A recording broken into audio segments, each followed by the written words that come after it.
What makes a NASCAR driver truly memorable? Is it their name? Is it their number? Their personality? The length of their career? Their sponsor?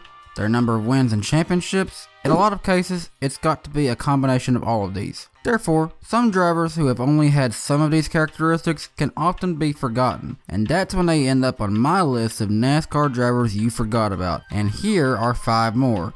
This is part 3. Ricky Carmichael. In the earlier part of Ricky's career, this man was the ultimate motocross racer. During the span of his career, he won a total of 16 championships in motocross and supercross with a combined 324 wins. From this market, he developed a business partnership with Monster Energy and was a key part in some of their earlier sponsorship efforts into NASCAR, when he made a career change from dirt bikes to 4-wheel stock cars. Unfortunately, when he made the career change, it did not offer much to remember, with a career only lasting 4 years in NASCAR. He had starts in ARCA from 2008 to 2011 where he got 1 top 5 and 2 top 10s. He also competed 1 full season in the K&N series in 2008 where he got 3 top 5s, 8 top 10s, 1 pole award, and led 1 lap.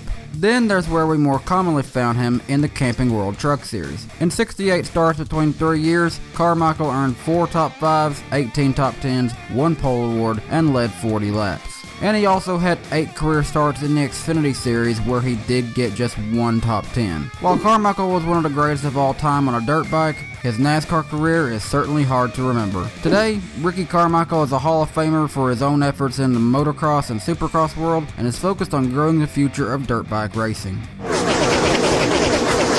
Scott Riggs. Okay, now I know for a fact that people have forgot about Riggs because of some ignorant Facebook comments about Valvoline sponsoring Alex Bowman. People actually have said, "Oh, that should only ever be on Mark Martin's 6th car. That's the only person who could drive a Valvoline car."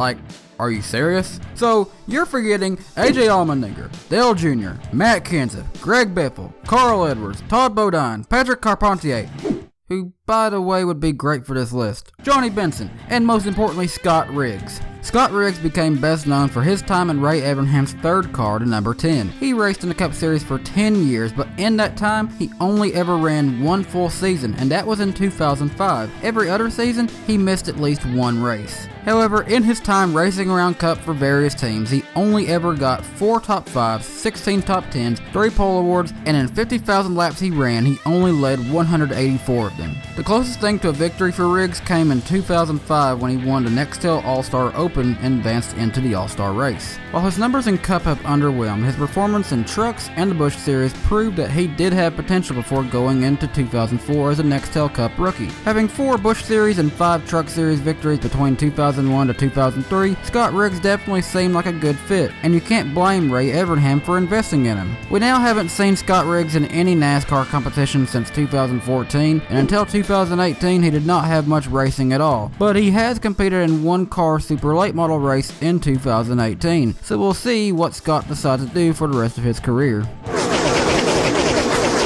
Kelly Bires. This is one of those cases of what happened.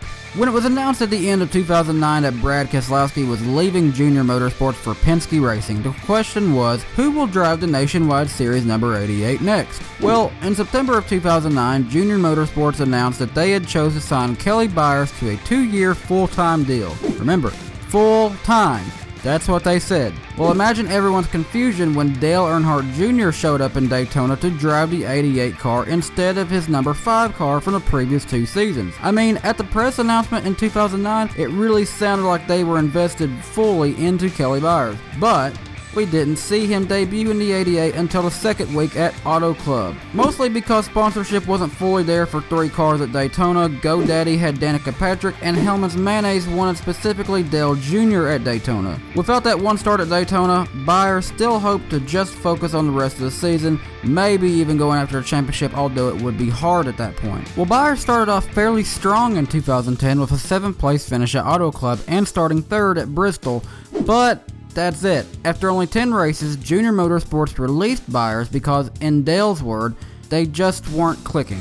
It sounded as though things were not personally okay with Bires and crew chief Tony Erie Sr. and the rest of the crew there at Junior Motorsports. Things were not there personally with everyone, and sponsors weren't behind Bires like they were with Keselowski in 2009. It's one of those deals that was just strange and honestly just delayed all progress for both Junior Motorsports and Kelly Bires. After that bad deal, Kelly Bires would only make 10 more Xfinity Series starts and even 3 Cup Series starts, but nothing came of these. And after 2012, his NASCAR racing career seems to be over. Dave Blaney. Long before Ryan Blaney was running competitive equipment for Roger Penske, his father, Dave Blaney, was trying his best to make his name in the world of racing. On dirt, Dave Blaney was a renowned name in the world of sprint car racing. However, when NASCAR came into his career, he just never really experienced similar successes. Dave did drive for teams like Richard Childress Racing, Bill Davis Racing, and Tommy Baldwin Motorsports during the span of his career. Between the Cup Series and Busch Series, Blaney saw a total of 594 starts. In Indies, he saw just 59 top 10s, 16 top 5s, and only 1 Busch Series victory back in 2006. Certainly at this point in his career, Ryan Blaney has already had a more successful career statistically. However, I'm sure Dave Blaney does not really mind this. In 2015, Dave Blaney decided to step away from the world of NASCAR, and today he is focused on supporting son Ryan Blaney and also has put focus back into racing dirt sprint cars. Kerry Earnhardt.